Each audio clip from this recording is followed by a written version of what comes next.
on how you can be a little bit better at NASCAR Heat 5. Now, I'm not making this video because I think that I am very good at NASCAR Heat 5, as you can see by that little pole right there by getting clipped. I still don't know what I'm doing from time to time. However, these are going to be just some simple tips that if you're, just god-awful terrible at the game, this could definitely help you improve. So, number one is going to be drafting, and to those of you who are pretty good at the game as it is right now, this is going to seem, pretty obvious. What drafting is, for a lot of people that don't know, is you just stay behind, of course, the car that is in front of you close enough so that the body of air that they are pushing through is going over the top of their vehicle, and you're fitting still within that kind of, how do I describe it, that area where the air hasn't came back down yet on the track. So you're basically having a lot less resistance, which allows your car to move a lot, faster.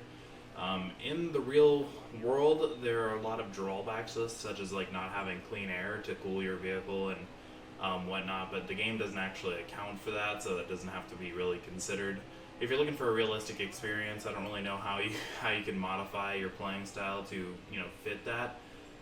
But another way of drafting, besides just kind of hanging around the back area of the car like I am with Jimmy Johnson right now, you can also get right up on the back of the car and essentially give them a little bump, and that's called bump drafting. It kind of works for both of you. It's kind of like you can do this with a teammate or an ally on the track, and what you essentially are doing there now is, since you're a faster moving vehicle, using the draft of the vehicle in front of you, you're now using that to help both of you guys by then giving them a push so that they can move faster, you can absorb more of the drafting effect, and then they, of course, are getting help too, so no one's being left out. Because if you draft off of the car in front of you the whole time, eventually you will run out of space and you'll have to pass them or just remain slower, and at that point you're not really doing anything. So yeah, that would be my first tip. For two, it's going to be follow the groove and the tread on the tread that's left down on the track. As you can see right here, this is a darker spot on the track, clearly where the tires have been. For the most part, so that's the groove where they kind of race in. Every track has a different one. You'll see some of them tend to be higher, some of them are really low. I mean, like on Talladega and Daytona, for example, you're going to see it really close down to the line. Here at the Texas Motor Speedway, you can kind of see it fluctuates between being about like halfway up the line and all the way down to the bottom. And there's reasons for this. It really comes down to the speed at which your car is coming into the turn. It's best to just stay down there, only because that's where a lot of the cars hang out, and if you're trying to match their speed, usually the computer's going to know which route is the fastest on the track, so you're going to want to follow that. And then if you ride the high line like I am right now, one, you can run into the wall, and two, you will get past, and you're going to be running a lot slower. The next one here is going to be considering the pit stop factors, and this is going to be for if you guys are running long enough races or have the settings modified to where you will need to take a pit stop in this. What I mean by that is there's a lot of math and calculations that are going to have to go into, especially the longer races, knowing when would be a great time to pit and what are the opportunity costs and factors being played in there. One being, in this case, obviously my right front tire is about 48% right now, which is causing my vehicle to slide a little bit. You can see there every time I'm taking a little turn here, my vehicle slides a little bit, and I can feel it a lot more definitely with the vibration on my controller, and it's going down a lot faster too, just because of how aggressively I'm having to turn, and now I'm riding outside, which is going to, of course, slow down the vehicle. Luckily, about everyone is experiencing the same thing on the track right now with their tires running out, so I won't be getting pulled away from too fast there. But what you have to consider now is that my tires maybe have a good 2 or 3 laps left in them, which would put us at about lap 11 or 12, roughly, depending on how far I can really push it here. And that is going to put us at about halfway to the race's end. So that means that around the end of the race, assuming there's no cautions, my vehicle is going to be running like this. And that's not really in a great position to be trying to run for first here if your vehicle isn't functioning to the best of its ability. So what you might want to do sometimes is really try to relax, the turning on your vehicle for a couple laps, and maybe try to stretch it to lap 13 or 14 by the time you take your pit stop, because we do have enough fuel to do it. Really, it's just the tires right now that are giving us trouble. So you might have to, just really take back off the pedal and allow just kind of for some coasting around the corners here to not damage your tires so much. Now there is another way of viewing this, and I do tend to think this way as well. If I just take a pit stop earlier, before the cars in front of me do, I'm going to have a fresher set of tires.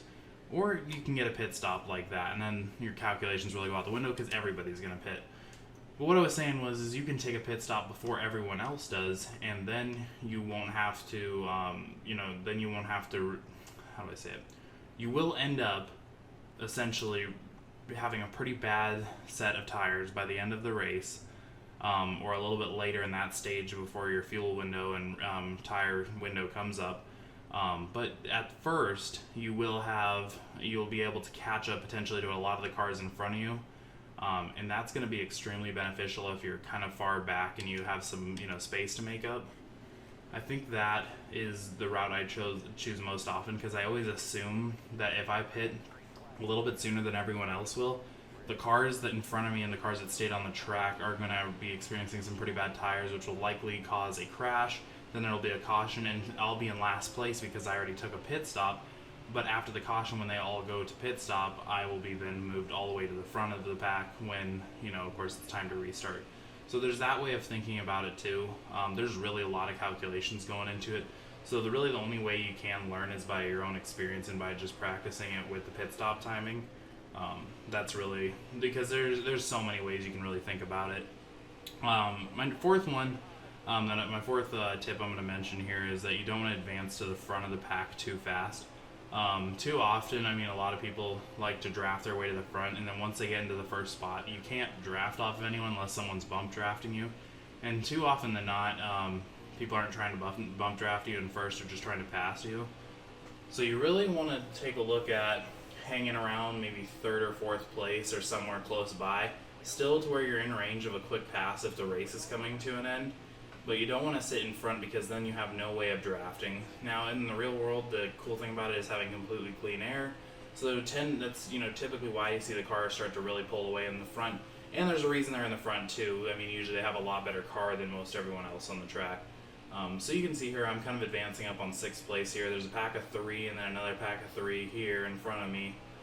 So we're going to try to catch up to, it looks like, Logano and Hamlin up there, and of course Kurt Busch as well is leading right now. So we're going to try to get up there to them, but you wouldn't want to pass them anyway. It looks like Kurt Busch's car is really, really fast on this track. So I honestly don't know how much other than a caution will be able to help us to get up to him. We're coming up pretty close here now on Hamlin and Logano, but I don't know, Kurt Busch's car is running pretty fast. So sometimes you're just going to have to accept the fact that your car can't go quite as fast as theirs, and theirs might be better suited for this track. I'm using Harvick's car right now, and if you do notice, they did add a little, just a couple extra paint models to the game, which, of course, still not enough, but they did add something to it. They added, like, the Jimmy John's car and the Busch car for Harvick. I know on Bubba Wallace they added his Sunoco colors. So, yeah, they added a couple of them. But my next tip is going to be, if you want to slow down your tire wear, just try to ride the high line, kind of like how I was mentioning a little bit before. You can either take your foot off the pedal or just ride it like where Hamlin is right now, just kind of ride the top there. It is a little bit slower, but you definitely do use a lot less tire tread because there's not so much force on the vehicle that the tires are having to essentially stop or eliminate while going around a turn. So you won't burn as much tire tread up there. So there's a reason why you've seen Hamlin and Busch both ride up there, and I know they're computers and everything, but the computer knows that if they save their tire tread for a little bit longer, they're going to be a lot faster car going in here into the last few laps. We have like 4 laps to go here. Tip number 6 for me is going to be, you don't want to go into a turn too fast, and this is really relevant on the smaller speedways and then of course the short tracks. You really want to take into consideration how fast you go into these, because if you're going in a little bit too fast, even if you have the brakes moving on and the auto brake setting turned on, your vehicle's still going to get quite a resistance, and you're going to essentially lose all of your power coming out of the turn, and you're going to be getting passed a lot. And it took me a while to figure out why this was, and it's really because your car's hitting the brakes because the game's telling it to, but you're pressing, you're essentially pushing down the throttle. It doesn't know what to do. Your entire vehicle is really just being slowed down. And you really want to avoid that, mainly because 1, it's going to burn out your tires, and 2, it really slows down the vehicle way more than it should. So what I would recommend if you have that problem is just turning off any brake assist or anything like that. I keep it on for some of the races, but places like Daytona and Talladega where there really isn't much braking involved going into those turns, I just kind of leave it alone. And I think that, oh my gosh, what's happening here? Why am I, get off me, and look what happened. Alright, so that's fun. So yeah, that's the end of the race there. It's kind of funny because it leads me into my 7th tip, which is avoiding crashes. Right there, that was kind of a tough situation because I couldn't go left because Logano was blocking me from going left, and I was kind of stuck right there, sliding around. However, when I went right, I was going a little bit too fast, and I actually spun into the wall there. But as far as what I mean mainly by avoiding the crashes is there's a little bit of time before the caution comes out and you no longer have control of your vehicle. If you can see the crash occurring in front of you, or something that's about to cause a crash, just try to swing out to the bottom or the top. Your vehicle's going to take on a lot of damage in that crash, and it's better to just avoid the pit stop as a whole and just get out of it. Or if you're getting wrecked from behind, and you get basically turned or anything like that, I always just try to hit it, head straight into the field, or just try to avoid it at all costs. And that's when I'm trying to take the game seriously. There's nothing wrong with just going in and crashing, because that is pretty fun. But whenever I'm trying to take it seriously, I just try to avoid crashes really at all costs. And like I said, guys, these are just tips for really the most beginner of beginners on how you can be a little bit better at this game. I'm not an expert by any means, but I am not terrible, if that makes you confident in my ability. But yeah, thank you guys for watching this video. Definitely leave a like and subscribe, and I will see you guys later.